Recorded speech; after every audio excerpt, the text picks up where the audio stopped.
Adonai. A crença nazista de haver uma terra interior, essencialmente um outro mundo separado da vida na superfície do reino, não era uma ideia nova que era exclusiva deles. Estudiosos e pesquisadores ponderaram a possibilidade por centenas de anos, antes mesmo do Terceiro Reich partir em sua missão à Antártica em 1938. Nos tempos antigos, os budistas acreditavam que o interior da Terra era o lar de uma raça de superpessoas que viajavam em seu mundo através de túneis, às vezes chegando à superfície da Terra. Muitas tribos nativo-americanas falam de criaturas e seres sábios que construíram suas habitações sob a terra. A lendária localização buscada pelos alemães, chamada Agartha, não seria apenas uma cidade, mas abrigaria vários continentes e cidades dentro dela. De acordo com Madame Blavatsky, escritora e ocultista russa, Agartha é feita de continentes, oceanos, montanhas e até rios. A principal cidade de Agartha seria Shambhala, e haveria cerca de 100 colônias subterrâneas muito próximas à superfície. Os nativos deste mundo subterrâneo teriam uma vida muito espiritual baseada nos ensinamentos de Melquisedeque, do livro de Gênesis, rei de Salém, que abençoou o Abraão bíblico. Cada cidade de Agartha teria cerca de 1 milhão de habitantes, exceto Telos, localizada no Monte Shasta. Esta cidade chegaria a 1,5 milhão de habitantes.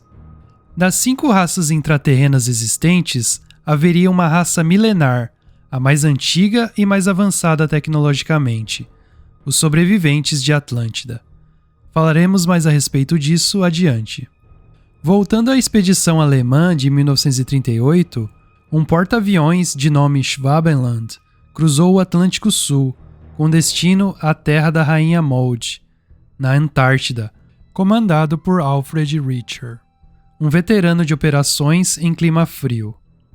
Os cientistas da expedição Richter usaram seus grandes hidroaviões Dornier para explorar os desertos polares, imitando os esforços do almirante americano Richard E. Byrd uma década antes. Os cientistas alemães descobriram lagos sem gelo, aquecidos por características vulcânicas subterrâneas, e conseguiram pousar neles. Acredita-se amplamente que a expedição do Schwabenland visava explorar uma variedade de operações secretas. Os aviões do Terceiro Reich tiraram fotos detalhadas de territórios inexplorados e depois jogaram vários milhares de flâmulas de metal com suásticas. Todo o território explorado foi batizado Neuschwabenland, ou Nova Suábia, que seria o nome equivalente a Nova Alemanha, e a base era conhecida apenas como Estação 211, considerada parte do Terceiro Reich. Base essa estabelecida nas montanhas Mullig-Hoffmann, no interior da costa Princesa Astrid. Após a expedição, o capitão Richter relatou ao marechal de campo Göring: os aviões lançaram as flâmulas a 25 km de distância. Cobrimos a área de cerca de 600 mil metros quadrados, e mais de 350 mil metros quadrados foram fotografados. Mais tarde, em 1943, o grande almirante Karl Donitz soltou uma frase notável: a frota de submarinos da Alemanha se orgulha de ter encontrado um verdadeiro paraíso na Terra e criado uma fortaleza inexpugnável para o Führer do outro lado do mundo. Essa sentença leva a crer que os nazistas realmente estavam construindo uma base secreta na Antártida entre 1938 a 1943, mas o raciocínio iria além. Hitler e a SS eram igualmente implacáveis com o resto da população em seu império da Europa Oriental, pensando sempre em não miscigenar um grande número de pessoas em sua busca por uma raça ariana mais perfeita. Essa operação foi realizada por um escritório pouco conhecido da SS, a sede principal de raça e assentamento, ou Russia. Somente na Ucrânia, o Russia convocou 500 mil mulheres para trabalhos forçados nas fábricas de munições da Alemanha nazista. Foi essa mesma entidade que selecionou mulheres para a unidade de Himmler, conhecida como Mulheres do Assentamento Antártico. Os outros eram ucranianos nativos que o Russia havia atualizado para arianos completos. Esse processo foi chamado de Eindeutschung, ou germanização. Houve então uma popular crescente ideia de um Reich antártico alemão eslavo. É dito que 10.000 dos ucranianos racialmente mais puros, de 500.000 deportados em 1942 por Martin Bormann, foram transportados para as bases alemãs na Antártida durante a Segunda Guerra Mundial, na proporção de 4 mulheres ucranianas para 1 homem alemão. Submarinos eram utilizados principalmente para o transporte de cargas necessárias ao local. Assim como escreveram especialistas do Terceiro Reich, no final da Segunda Guerra Mundial, os submarinos foram liberados de seus torpedos no porto de Kiel e depois carregados com contêineres, com diferentes mercadorias e equipamentos. Dentre estes estavam materiais muito peculiares, como equipamentos para a construção de minas e maquinário para a construção de ferrovias, caminhões e equipamentos para construções de túneis. Os submarinos também recebiam passageiros, cujos rostos estavam escondidos atrás de faixas cirúrgicas. Ao enviar uma colônia nazista para a Antártida, Hitler estava garantindo que um remanescente da raça pura ariana sobreviveria ao cataclismo vindouro com sua sociedade e cultura intactas. Eles então tomariam posse da Terra quando o cataclismo derretesse a calota polar sul. Por volta de 1 milhão de alemães foram transferidos para Nova Suábia, dentre eles renomados cientistas, engenheiros e trabalhadores altamente capacitados. Certas tecnologias industriais secretas também foram movidas da Alemanha. O que nos leva à seguinte pergunta: que cargas d'água todas essas pessoas estariam fazendo num lugar teoricamente remoto, sob condições altamente adversas à subsistência humana? Se o continente antártico fosse completamente tomado pelo gelo e frio intenso, como todas essas pessoas iriam produzir alimentos necessários à sobrevivência? É muito provável que a colônia dos sobreviventes de Atlântida tenha sido encontrada e possivelmente ocupada pela colônia alemã sob o gelo da Antártida. A entrada para Agartha estaria localizada perto de um dos cerca de 70 lagos de água quente que foram descobertos a 1 quilômetro abaixo da camada de gelo polar, assim como o Lago Vostok, perto da base russa, no polo da inacessibilidade.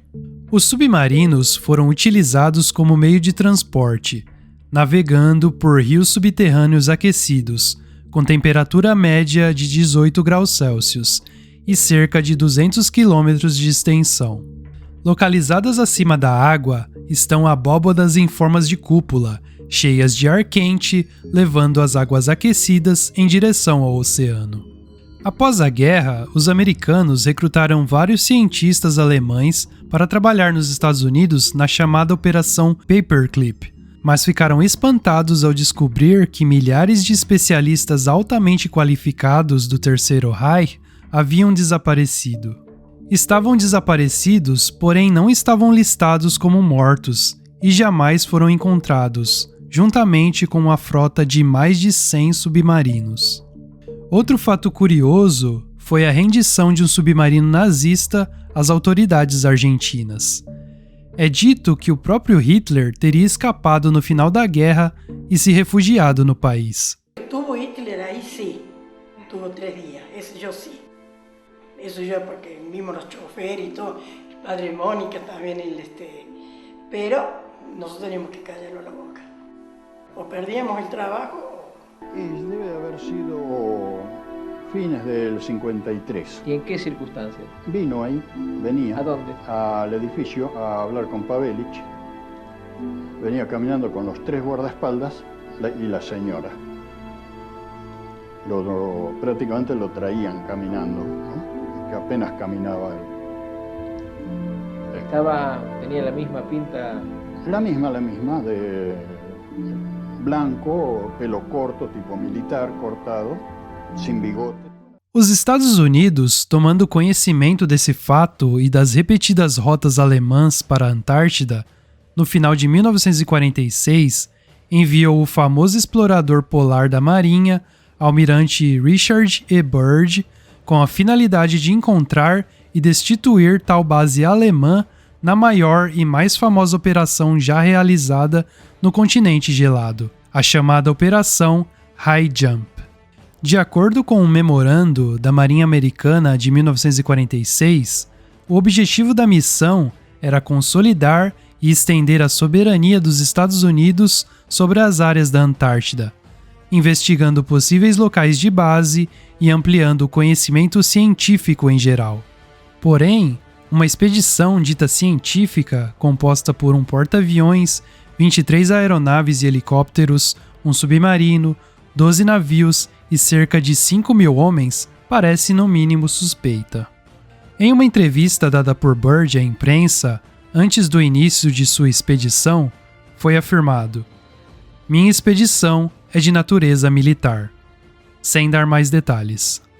No final de janeiro de 1947, aviões de reconhecimento aéreo começaram sua exploração na região antártica da Terra da Rainha Maud, território tomado pelos nazistas. Tudo ia conforme os planos nas primeiras semanas. Dezenas de milhares de fotos foram tomadas até que o inesperado aconteceu. A expedição, que tinha uma previsão de duração de pelo menos 6 meses, terminou em apenas 2, batendo em retirada da costa antártica. O almirante Byrd não somente reportou sobre jatos de guerra com incríveis capacidades para Washington, mas também reportou um ataque à expedição por estranhos discos voadores. Eles surgiram da água em alta velocidade, causando pesados danos à expedição. Em 26 de fevereiro de 1947, uma grande batalha aconteceu, sendo descrita por um membro da expedição, um experiente piloto chamado John Searson. Eles voaram verticalmente para fora d'água em uma fúria devastadora, passando por entre os mastros dos navios com tal velocidade que o fluxo de ar destruiu a antena de rádio. Não tive tempo de piscar e os 2 corsários do Casablanca foram derrubados por algum tipo de raio misterioso, disparado dos discos voadores. Eles mergulharam então para dentro da água perto dos navios. No tempo que eu estava na plataforma do Casablanca, eu vi isso acontecer assim como você está me vendo agora. Eu não entendia nada. Esses objetos eram silenciosos quando flutuavam entre os navios, como uma besta satânica cuspindo fogo mortal. De repente, eu vi o destroyer Murdoch, que tinha mais ou menos 35 metros de comprimento sob chamas, e ele começou a afundar. Apesar do perigo, salva-vidas foram imediatamente despachados para o local do desastre de outros navios. Tudo isso durou aproximadamente 20 minutos. Quando os discos finalmente mergulharam de novo na água, nós avaliamos nossas perdas, que eram no mínimo aterrorizantes. De acordo com a inteligência americana, no final da guerra, o Terceiro Reich não teve tempo suficiente para o desenvolvimento dos discos voadores que atacaram Byrd, e que estes eram virtualmente mais avançados do que os projetos encontrados pelos americanos. Talvez os discos alemães apenas voassem seguindo os princípios básicos, mas os poucos projetos que realmente foram construídos eram infinitamente inferiores aos opositores da expedição americana. Se os alemães não foram os autores dos ataques à expedição do almirante Byrd, quem seria então o responsável? Teria Hitler feito um acordo de asilo junto aos sobreviventes de Atlântida e tido um respaldo diante da investida americana?